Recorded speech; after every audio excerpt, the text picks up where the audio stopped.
السلام عليكم ورحمة الله وبركاته. إن الحمد لله نحمده ونستعينه ونستهديه ونستغفره ونعوذ بالله من شرور أنفسنا وسيئات أعمالنا. من يهده الله فلا مضل له ومن يضلل فلا هادي له. أشهد أن لا إله إلا الله وحده لا شريك له وأشهد أن محمدا عبده ورسوله صلى الله عليه وعلى آله وأصحابه أجمعين. اللهم رب اشرح لي صدري ويسر لي أمري واحلل عقدة من لساني يفقهوا قولي. اللهم لا سهل إلا ما جعلته سهلا وأنت تجعل الحزن إذا شئت سهلا. نقول بالله التوفيق. Alhamdulillah, syukur kepada Allah Azza wa Jalla, pada malam ini kita dapat menyambung bacaan kitab hadis Riyadhus Salihin. Malam ini kita pada hadis yang ke-416. Masih lagi dalam babur raja'i, bab mengharap. Wa an Abi Hurairah atau Abi Sa'id Al-Khudri radhiyallahu anhuma شك الراوي ولا يضر الشك في عين الصحابي لأنهم كلهم عدول. قال لما كان غزوة تبوك أصاب الناس مجاعة فقالوا يا رسول الله لو أذنت لنا فنحرنا نواضحنا فأكلنا وادهنا. فقال رسول الله صلى الله عليه وسلم افعلوا. فجاء عمر رضي الله عنه فقال يا رسول الله إن فعلت قل الظهر ولكن ادعوهم بفضل أوزادهم ثم ادعوا الله لهم عليها بالبركة لعل الله أن يجعل في ذلك البركة.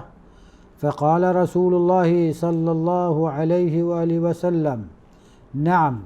فدعا بنطع فبسطه ثم دعا بفضل أوزادهم فجعل الرجل يجيء بكف ذرة ويجيء الآخر بكف تمر ويجيء الآخر بكسرة حتى اجتمع على النطع من ذلك شيء يسير فدعا رسول الله صلى الله عليه وسلم بالبركة ثم قال خذوا في أوعيتكم فأخذوا في أوعيتهم حتى ما تركوا في العسكر وعاء إلا ملؤوه وأكلوا حتى شبعوا وفضل فضلة. فقال رسول الله صلى الله عليه وسلم أشهد أن لا إله إلا الله وأني رسول الله لا يلقى الله بهما عبد غير شاك فيحجب عن الجنة. رواه مسلم. Hadis yang agak panjang juga daripada Abi Hurairah ataupun daripada Abi Sa'id Al-Khudri radhiyallahu anhuma. Syak pada orang yang meriwayatkan hadis ini dan tidak memberi sebarang kesan kemudaratan pada syak di kalangan para sahabat radhiyallahu anhum. Sama sahabat ni semua sahabat adalah adil. Tak kisahlah daripada sahabat mana. Kenapa? Semua sahabat Nabi SAW adalah udul, yakni sangat adil lah. Katanya pada hari perang Tabuk, para sahabat ditimpa kelaparan. Maknanya asaban nasa maja'atun, para sahabat semua dalam keadaan kelaparan. Maka mereka berkata, ya Rasulullah, sekiranya engkau izinkan kepada kami untuk kami sembelih tunggangan kami, maka kami dapat makan dan kami dapat ambil minyak dia. Okay? Maka Rasulullah SAW bersabda, Nabi kata buatlah, maksudnya sembelihlah. Maka datang Umar radhiyallahu anhu dan dia berkata, ya Rasulullah, sekiranya Rasulullah buat macam ni, sekiranya disembelih tunggangan ini, maka tunggangan kita akan berkurangan. Akan tetapi berdoalah kepada Allah Ta'ala dengan kelebihan, dengan apa yang lebih daripada bekalan mereka, supaya bertambah banyak makanan tadi. Kemudian berdoalah kepada Allah Ta'ala untuk mereka dengan keberkatan. Semoga Allah Ta'ala akan jadikan pada demikian itu keberkatan. Maka sabda Rasulullah SAW, ya, maksudnya aku akan melakukannya. Maka Nabi pun meminta dengan dibentangkan satu tikar yang dibuat daripada kulit haiwan.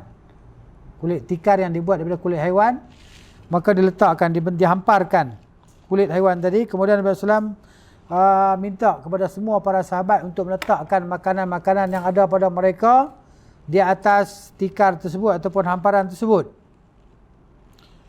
Maka datanglah seorang laki-laki membawa satu dia panggil apa? Satu tapak tangan. Satu ni lah sebelah tangan jagung. Seorang bawa mari sebelah tapak tangan jagung. Kemudian seorang lagi pula bawa sebelah tapak tangan kurma. Hal ni ada baki. Ini ada baki daripada makanan dia, iaitu diletak dalam tapak tangan macam ni. Yang ni ada jagung, seorang lagi bawa kurma dan seorang lagi bawa roti. Kan banyak ni ya. Kemudian sehingga terhimpun di atas hamparan tadi makanan yang sangat sedikit. Kau nak buat sikit, kau nak buat sikit, macam ni jadi mana tentera ramai. Makanan sikit, sangat. Zalika syai'un min zalika syai'un yasir. Syai'un yasir sangat sikit makanan tadi yang terhimpun. Mungkin ada besar ni kan. Mana yang mari yang bawa tak ada apa, bawa dah habis makanan, bawa dah. Kan? Kemudian Rasulullah SAW pun berdoa kepada Allah Ta'ala supaya diberkati pada makanan tersebut. Kan? Bila Nabi berdoa, kemudian Nabi kata, ambillah makanan ni masing-masing. Masing-masing pakat jemput ambil. Maka dia pun ambil. Diisi dalam bekas-bekas makanan mereka. Seorang mari ambil. Duk banyak tu ya. Kan? Tak berkurang. Sehingga masing-masing tentera tadi penuhkan bekas makanan masing-masing dengan makanan tersebut. Subhanallahil azim. Ini mukjizat. Ya, mukjizat Nabi SAW memperbanyakkan makanan. Kalau kita hari ni kan tak boleh mukjizat lah, mana itu kerja sihir lah. Sihir kan. Mana ini mukjizat Nabi SAW. Maka tidak ada bekas makanan yang dibawa oleh pihak tentera itu, melainkan semuanya penuh. Dan mereka pun makan sehingga kenyang. Fa'akalu hatta syabi'u, maka mereka semua makan sehingga kekenyangan. Dan lebih pula. Wa fadla fadlatun, ada lebih pula. Maka Rasulullah pun bersabda, sesungguhnya aku naik saksi bahawa tidak ada yang layak disembah dengan sebenarnya kecuali Allah, dan sesungguhnya aku adalah pesuruh Allah. Tidak ada seorang pun daripada kalangan hamba Allah yang bertemu dengan Allah Ta'ala yang mengucapkan kalimah ini, dua kalimah ini tidak syak, tidak ragu-ragu dengan kalimah ini, maka dia akan dihijab daripada syurga. Maksudnya dia tidak akan dihijab daripada syurga. Maknanya orang yang menyebut kalimah syahadah ini, la ilaha illallah Muhammadur Rasulullah, kan, maka dia tidak akan terhijab daripada masuk syurga. Gitu. Tapi maksudnya sebut dengan yakin lah. Dengan yakin, dengan ikhlas, kan, jujur, kemudian mahabbah, cinta, kan, kemudian apa lagi,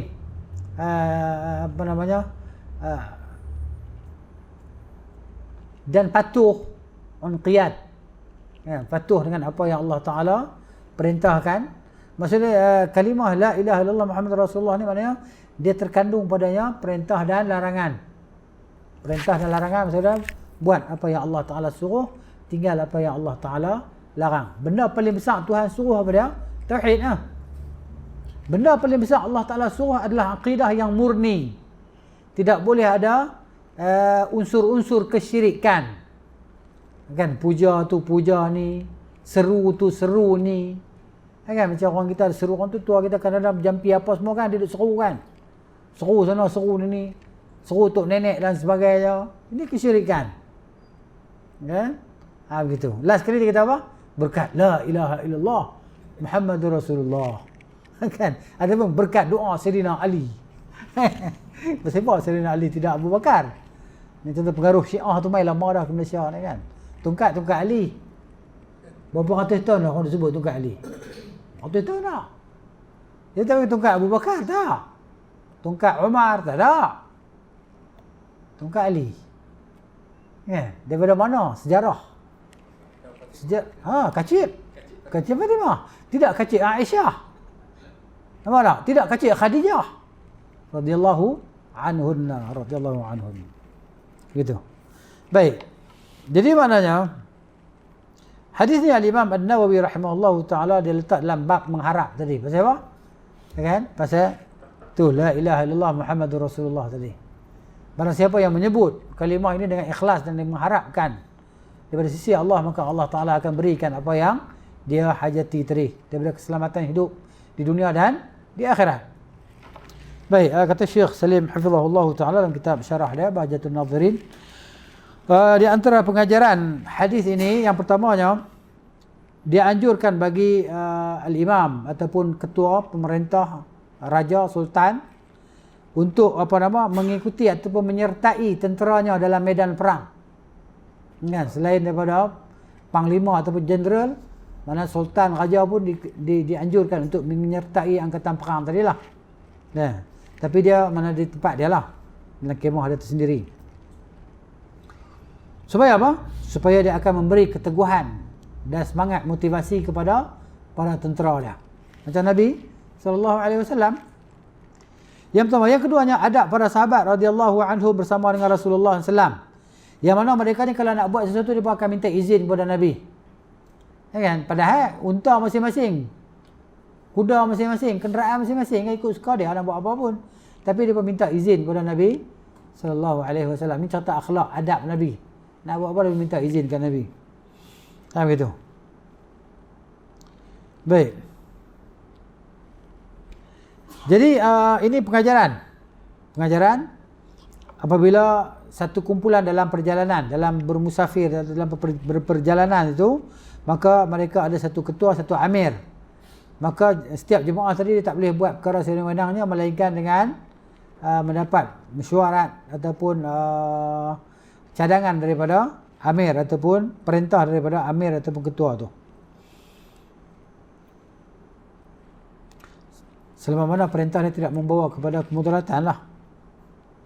Yang ketiga nak contoh kata tepatnya pandangan Umar radhiyallahu anhu, dan maksudnya bijaknya ataupun tajamnya akal Umar radhiyallahu anhu. Dan Nabi SAW pun maknanya memang iyalah tak ada tandingan lah Nabi kan sallallahu alaihi wasallam. Tapi nak ceritanya bahawa kan boleh sahabat-sahabat pergi bagi cadangan dekat Nabi SAW dalam bukan perkara wahyu, bukan perkara syariat. Kan? Bukan perkara syariat, maknanya sahabat ni dia boleh bercerita bagi cadangan dia kepada Nabi SAW. Yang pertama. Yang kedua nak cerita tentang sifat Nabi SAW yang tawaduk, akhlak Nabi yang begitu merendah diri sallallahu alaihi wasallam. Nabi terima cadangan sahabat, padahal Nabi ada kuasa veto, kan? Tapi Nabi terima cadangan sahabat. Baik. Kemudian cerita tentang kelebihan Umar lah. Umar radhiyallahu anhu, Nabi SAW sendiri cerita tentang kelebihan Umar. Di antara dalam hadis yang sahih, hadis riwayat Imam Al-Bukhari daripada Abi Hurairah radhiyallahu anhu, bahawa Nabi SAW bersabda, laqad kana fima qablakum fil umam muhaddithun fa in yakun fi ummati ahadun fa innahu Umar. Nabi SAW kata, sesungguhnya pada umat yang sebelum kamu, daripada kalangan umat yang sebelum ini, ada orang yang muhaddithun, maksudnya yang mereka ni buat perkara tepat dengan kehendak Allah Ta'ala. Kan? Mereka buat benda tu tepat dengan kehendak Allah Ta'ala. Kan? Dan mereka ini bukan Nabi. Kalau ada orang macam tu di kalangan umatku, mereka ianya adalah Umar bin Al-Khattab radhiyallahu anhu. Kemudian ada yang lain, riwayat Abu Hurairah juga dalam Sahih Al-Bukhari, bahawa Nabi SAW bersabda, laqad kana fi man kana qablakum min bani Israel rijalun yukallamun min ghairi an yakuna anbiya'a fa yakun min ummati minhum ahadun fa Umar. Ya, kata Nabi sallallahu alaihi wasallam, sesungguhnya terdapat di kalangan orang-orang yang sebelum kamu daripada kalangan Bani Israel. Israel maksudnya anak cucu Nabi Yaqub alaihissalam. Israel maknanya Israel Yaqub. Bani Israel, Bani itu anak-anak cucu. Israel itu Nabi Yaqub alaihissalam. Bani Israel, Bani Yaqub alaihissalam. Israel. Ya, Israel tu kan, itu maknanya turunan Nabi Yaqub lah. Alaihissalam. Baik. Ada di kalangan pokok-pokok Bani Israel ni sebelum umat Nabi Muhammad SAW ni, ada lelaki-lelaki yang mereka itu maksudnya apabila mereka bercakap bukan tepat dengan wahyu, tepat dengan kehendak Allah Ta'ala, tapi mereka bukan Nabi. Dan kalau ada orang macam tu di kalangan umatku, maka dianya adalah Umar radhiyallahu ta'ala anhu. Ini apa yang disebut oleh Nabi SAW tentang kelebihan ataupun manaqib Umar Al-Khattab radhiyallahu anhu. Kemudian di antara penjelasan ataupun pengajaran hadis ini yang disebut oleh Syekh Salim hafizahullah taala, bagaimana kehidupan salafus salih, generasi awal umat Islam, iaitu para sahabat radhiyallahu anhum, yang mana mereka tadi sentiasa bermesyuarat dalam setiap perkara. Lalu Allah Ta'ala memberi kepada mereka petunjuk kepada perkara yang paling tepat, perkara yang paling baik untuk mereka. Nah, apabila mereka bermesyuarat, maka Allah akan bagi petunjuk bahawa mereka tadi akan dapat kebaikan di atas mesyuarat tadilah. Mendapat sesuatu yang tepat. Kalau pendapat seorang ni mungkin tak tepat, mungkin kuat, mungkin lemah. Tapi apabila bersatu pandangan, masing-masing ada pandangan dan hujah, maka dia akan pergi kepada satu pandangan dan hujah yang paling kuat. Itu pentingnya mesyuarat. Sebab tu Allah Ta'ala sebut dalam Quran ada satu surah, dia panggil surah Asy-Syura, surah mesyuarat.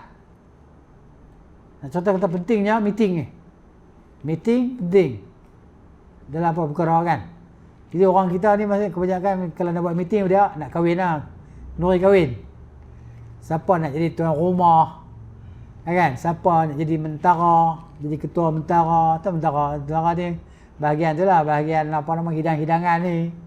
Siapa nak jadi ketua bahagian apa dapur, kan? Siapa nak jadi ketua bahagian balai, mesyuarat orang kita kan. Tak tahulah, sekarang ni mungkin dah tak ada lagi lah. Kalau macam tempat di Seluruh Selangor ni mungkin tak ada bagus sebab semuanya catering kan. Tuan rumah pejam celik lah, ulak duit kan. Maknanya dia selak duit lah, kira duit, bagi kawan tu buat semua.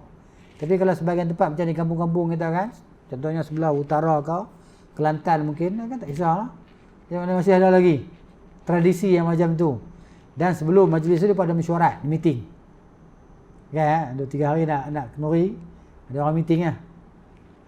Jadi mana masing-masing tahu tanggungjawab. Tuan rumah masa tu relax, orang lain jadi tuan rumah. Dia tak jadi tuan rumah dah, orang lain jadi tuan rumah. Itu adat kita kan, adat. Baik, nak contoh pasal mesyuarat ni. Mesyuarat. Para sahabat ni macam tu, radhiyallahu anhum, mereka sentiasa bermesyuarat. Sebab tu Allah kata wa amruhum syura bainahum. Dan perkara dan urusan mereka tadi, mereka akan bermesyuarat di kalangan mereka.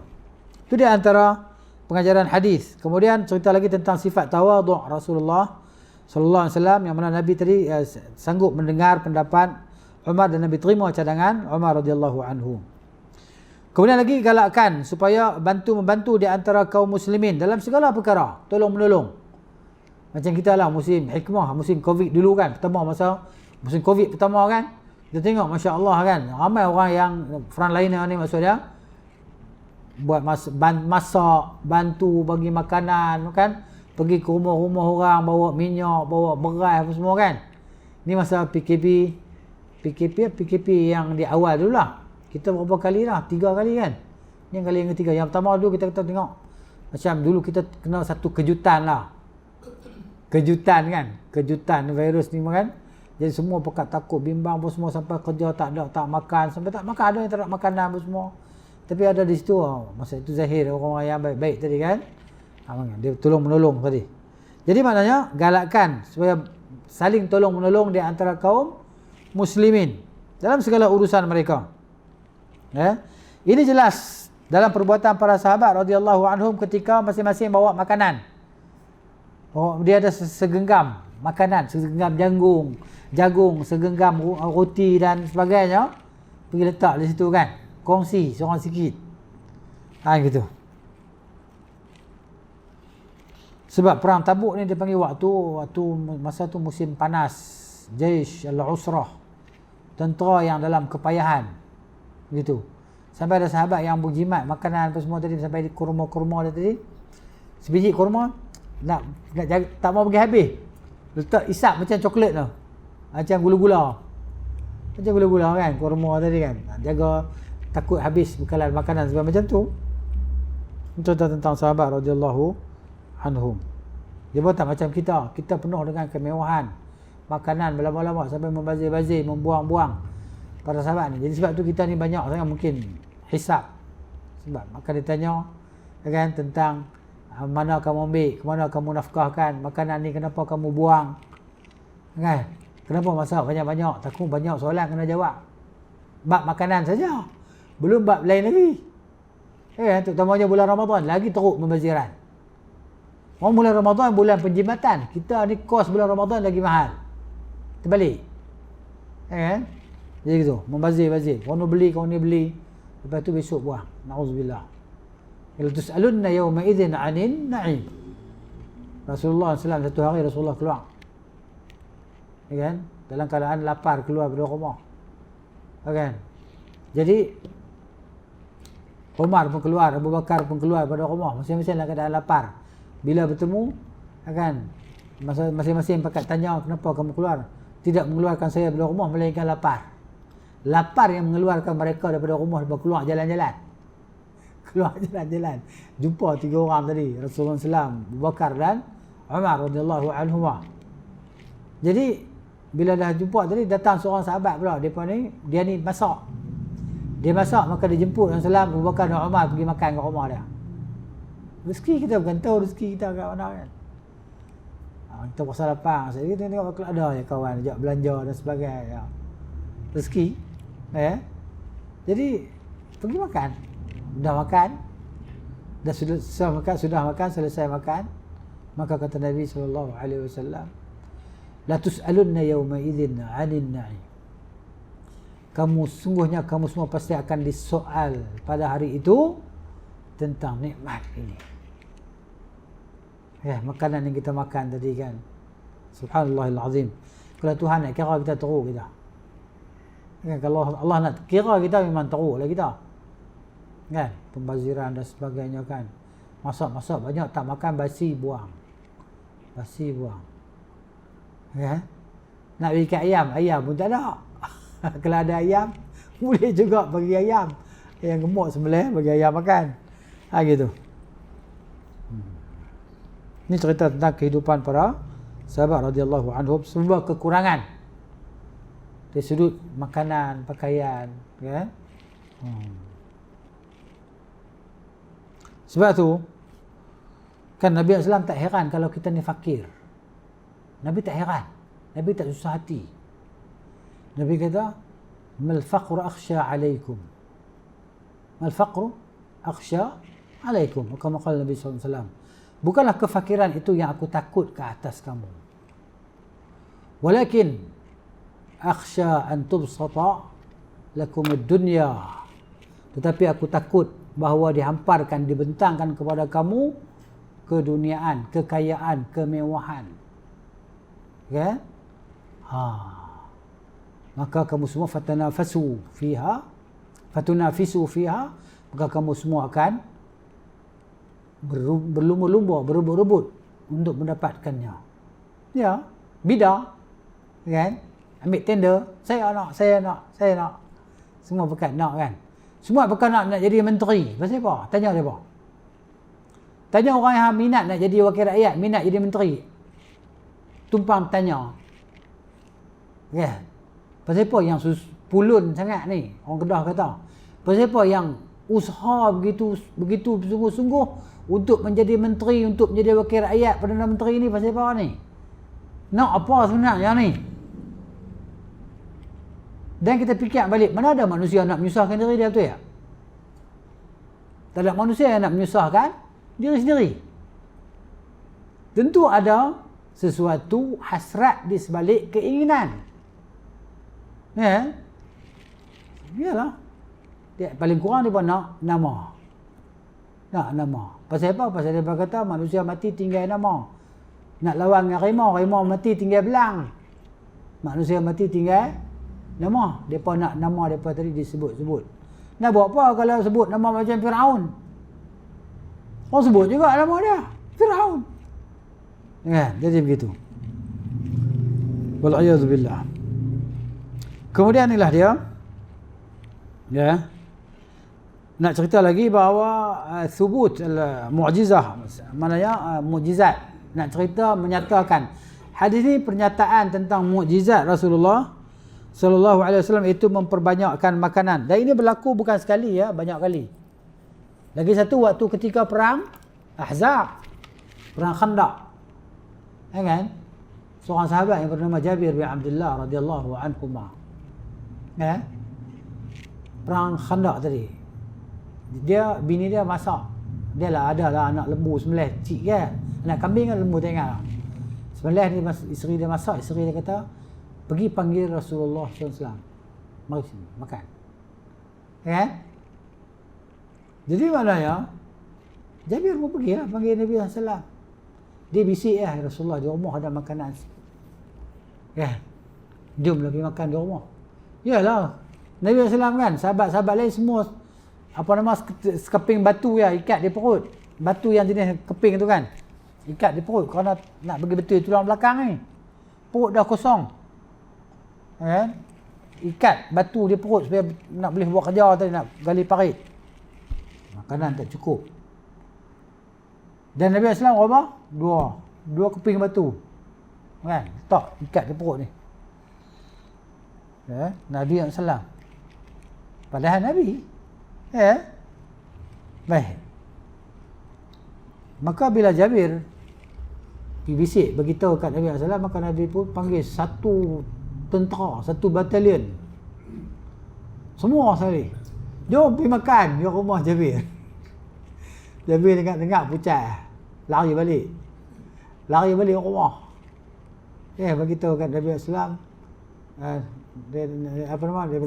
Bini dia tanya, dah beritahu dah kah? Dah beritahu dah. Tapi Rasulullah panggil semua. Macam mana ni? Dia kata, kamu beritahu kan Rasulullah beritahu? Rasulullah SAW yang beritahu. Kalau Rasulullah SAW beritahu, kamu nak heran lah. Isteri dia tu maknanya. Kan, isteri dia tu tajam lagi. Ya? Pandangan dia daripada suami dia. Memang kata isteri ni lebih hebat daripada kita tak. Kita tak fikir, dia fikir lah. Dia tak apa. Dia pergi lah. Bukan kamu panggil, Rasulullah SAW yang panggil. Bila dia panggil, dia tahu lah. Pasal apa? Dia bukan cakap ikut hawa nafsu. Bukan saya saja ajak orang, bukan nak main-main ke orang. Waktu lapang dia nak main-main orang macam mana? Kan? Jadi pakat pergi. Ya? Nabi SAW tanya tang mana tempat buat roti tadi, kan? Tang lauk, tang mana tadi kan? Jadi begitu. Maka Nabi SAW sendiri yang pergi ambil, bagi. Sampai habis satu pasukan tentera Ahzab, tentera yang tu gali parit tu, habis dapat makan, kenyang. Lepas tu pula boleh bagi kat jiran-jiran. Kan?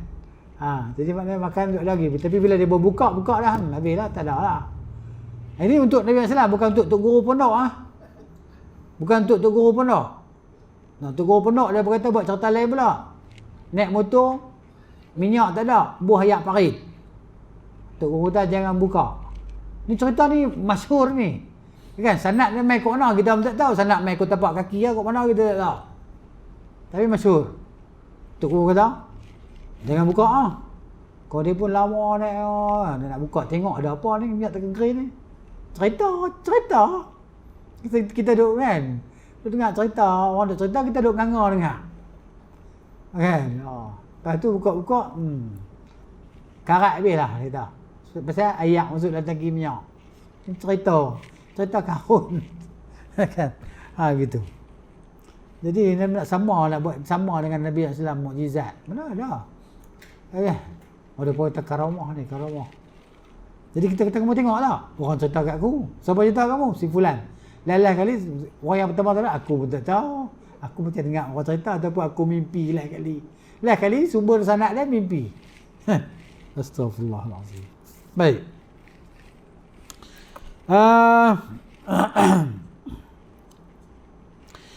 Dan di antara pengajaran daripada hadis ini adalah nak cerita tentang kelebihan kalimah tauhid, iaitu la ilaha illallah Muhammadur Rasulullah SAW.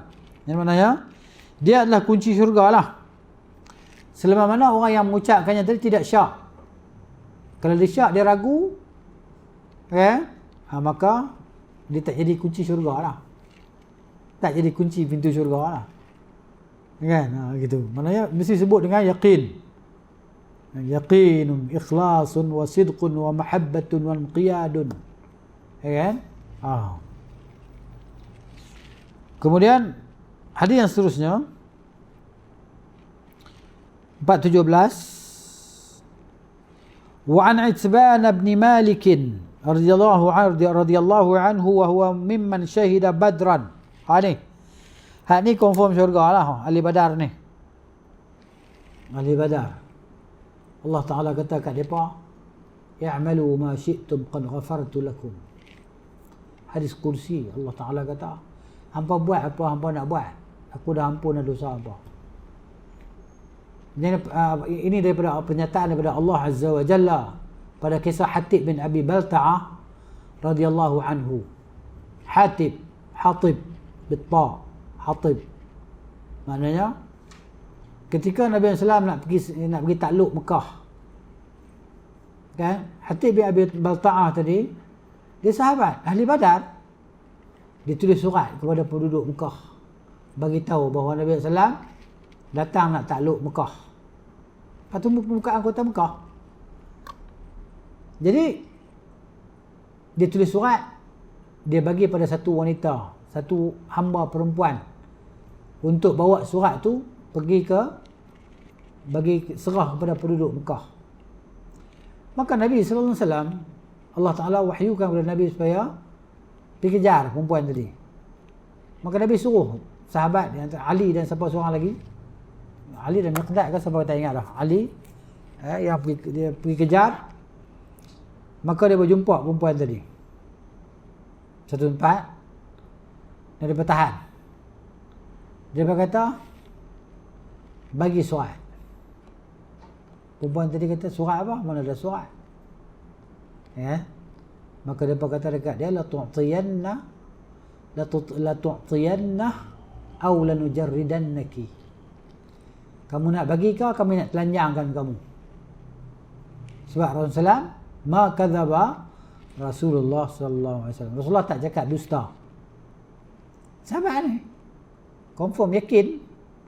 Hang nak bagi surat ke, hang nak telanjang? Dia pun takut. Dia pun bawa keluar surat, diikat celah rambut dah.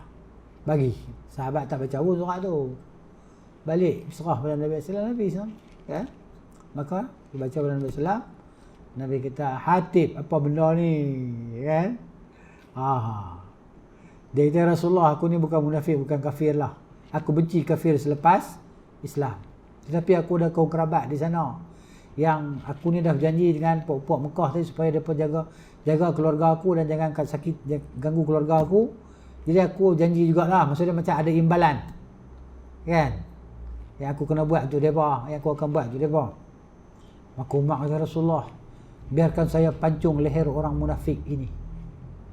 Nabi kata, Salam, okay? Apa yang kamu tahu ya Umar? Okay?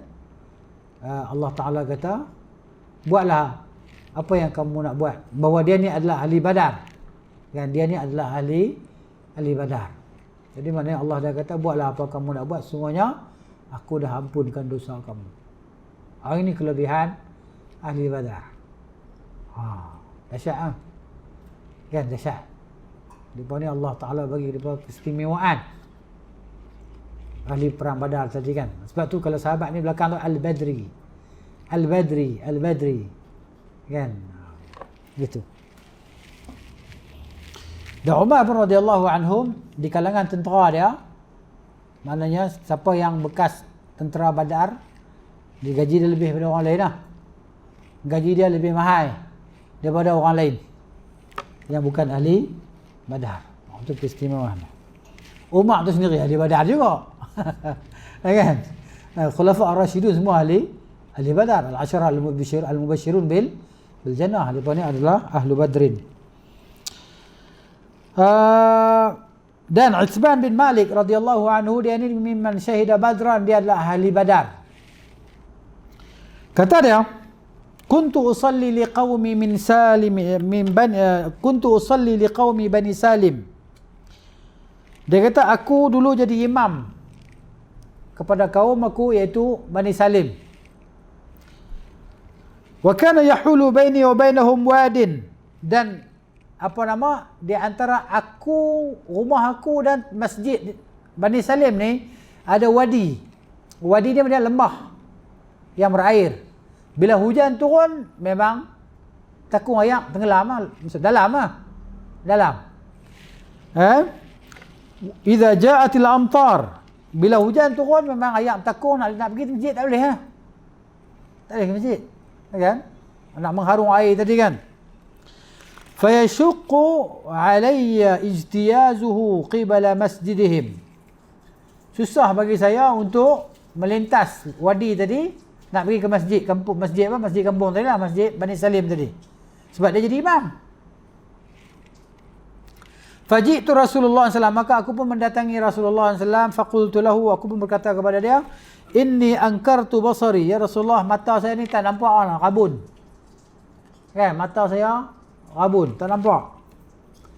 Wa innal wadi alladhi baini wa baina qaumi yasilu idza ja'atil amtar. Dia kata wadi macam kita kata tasik macam tu lah kan, macam maknanya lembah kan, apabila hujan turun dia akan datang air laju, air deras, jadi boleh hanyut, boleh lemas.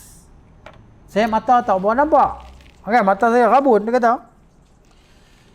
Jadi maknanya dia takut bahaya diri dia lah nak pergi masjid tu, lintas parit air kan, air laju kan. Bila hujan turun lah, tak ada hujan tak kering. Bila air hujan turun tadi.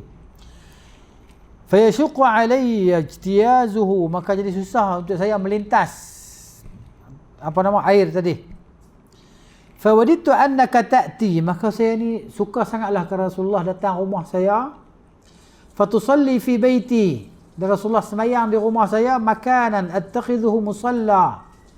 Rasulullah semayang di rumah saya di tempat yang saya nak jadikan dia sebagai surau, tempat semayang saya di rumah. Sahabat-sahabat Nabi berkat daripada Nabi SAW. Nabi berkat daripada Nabi SAW, dia suruh minta Nabi pergi semayang di rumah dia. Tak mana Nabi semayang, tentu dia nak semayang. Dia nak semayang bekas tempat Nabi SAW semayang. Subhanallahil azim. Ayah. Fatusalli fi baiti makanan attakhidhuhu musallan. Faqala Rasulullah sallallahu alaihi wasallam, sa'af'alu. Kata Rasulullah, aku akan buat, aku akan pergi. Faghada alayya Rasulullah sallallahu alaihi wasallam wa Abu Bakr radhiyallahu anhu ba'da mashtadda an-nahar. Maka besoknya Rasulullah pun datanglah ke rumahku bila dah waktu dah semakin panas, kan, siang dah semakin terang, cerah. Wasta'zana Rasulullah SAW, bila Rasulullah sampai, Rasulullah minta izin nak masuk. Minta izin lah, bagi salam. Sallallahu alaihi wasallam. Fa'adhintu lahu, maka saya pun silakan Rasulullah SAW masuk. Falam yajlis, Nabi tak terus duduk. Nabi terus, bila masuk Nabi terus kata, hatta qala, sehingga Nabi SAW pun kata, aina tuhibbu an usalliya min baitika. Nabi kata, mana yang kamu suka tempat aku nak solat di situ. Sallallahu alaihi wasallam. Fa ashartu lahu ila al-makan alladhi uhibbu an yusalli fihi. Maka saya pun tunjuklah kepada Rasulullah SAW tempat yang saya suka Rasulullah solat padanya. Faqama Rasulullah SAW. Maka Rasulullah pun bangun. Fakabbara. Dan Rasulullah pun bertakbir. Wa safafna wara'ahu. Maka kami pun buat saf di belakang Nabi SAW. Ini semayang solat sunat, bukan solat fardu, solat sunat. Nabi semayang kan, sahabat pun buat saf semayang di belakang Nabi SAW. Semayang ni semayang sunat ni, mana siang, mungkin waktu duha, ba'da istaddan nahar, maksudnya siang dah cerah, mana waktu duha lah. Dia boleh tak semayang duha berjemaah kadang-kadang, bukan tiap-tiap hari. Istimbat pada ni sahabat. Fasafafna wara'ahu, maka kami pun buat saf di belakang Nabi SAW. Fasalla raka'atain, maka Nabi solat 2 rakaat. Thumma sallama wa sallamna hina sallama. Kemudian Nabi SAW pun bagi salam, kami pun bagi salam selepas Nabi bagi salam. Fahasibtuhu ala kharizatin tusna'u lahu. Maka aku nampak Nabi berada di atas tikar yang dibuat untuknya. Ya. Fasami'a ahlud dar anna Rasulullah fi baiti. Orang kampung tu depa dengar Rasulullah mai rumah aku. Ahlud dar ni orang kampung ni lah. Kampung Bani Salim ni. Depa dengar tu Rasulullah pergi rumah Itban lah. Pakai khumun mari. Macam tu sahabat-sahabat ni kan. Saya cinta sayang semua depa kat Nabi ni. Gitu. Jadi fathaba rijalun minhum, maka pakak ramai mari, orang lelaki-lelaki lah, orang lelaki-lelaki, yang tak mari orang lelaki. Hatta kasura rijal fil bait, sampai penuh rumah aku dengan orang lelaki-lelaki tadi. Faqala rajulun, maka kata seorang lelaki-lelaki di kalangan ramai-ramai tadi, ma fa'ala malikun la arahu, mana Pak Hang tak nampak pun. Malik lah, Hizban bin Malik, dia kata Pak Hang tak ada pun. Maka seorang pula pergi kata, oh, itu munafik buat dia tu. Tidak mencintai Allah dan Rasulnya. Sedap dia kata, sahabat-sahabat macam kita juga manusia. Cumanya mereka generasi terbaik. Maka Rasulullah dengar kawan tu kata. Dia dengar. Orang tu kata tadi. Maka Nabi SAW kata apa? La taqul zalika. Jangan kata macam tu. Ala tarahu. Qala, tidakkah kamu nampak dia dah kata la ilaha illallah. Kan? Mana tiada Tuhan yang layak disembah dengan sebenar kecuali Allah. Yabtaghi bidzalika wajh Allah Ta'ala. Yang mana dengan sebutan la ilaha illallah tadi dia mengharapkan wajah Allah Ta'ala. Faqala, maka kata apa nama sahabat tadi, Allahu wa rasuluhu a'lam. Hanya Allah dan Rasulnya yang tahu. Ama nahnu fa wallahi ma nara wuddahu. Adapun kami tak nampak dia sayang ke Allah dan Rasul pun. Okay? Dia berkata, adapun kami tak nampak pun macam dia sayang ke Allah dan Rasul pun. Wala hadithahu illa ilal munafiqin. Dan dia ni kami duk nampak dia tak pernah sembang melainkan dengan orang munafik. Dia suka sembang dengan orang munafik. Suka borak-borak dengan orang munafik, dia berkata. Faqala Rasulullah sallallahu alaihi wasallam. Nabi kata lagi, fa inna Allah qad harrama 'ala an-nari man qala la ilaha illallah yabtaghi bidzalika wajh Allah. Sesungguhnya Allah Ta'ala telah mengharamkan ke atas neraka orang yang sebut la ilaha illallah, yang mengharapkan dengan la ilaha illallah itu wajah Allah Ta'ala, mengharapkan wajah Allah, kan? Gitu. Hadis muttafaqun alaih, dan syarahnya insya-Allah kita akan baca di masa yang akan datang. Ini dia hadis dan maknanya. Wallahu ta'ala a'lamu bis-shawab. أقول قولي هذا أستغفر الله العظيم لي ولكم لسائر المسلمين والمسلمات نستغفره إنه هو الغفور الرحيم سبحانك اللهم وبحمدك أشهد أن لا إله إلا أنت أستغفرك وأتوب إليك السلام عليكم ورحمة الله وبركاته.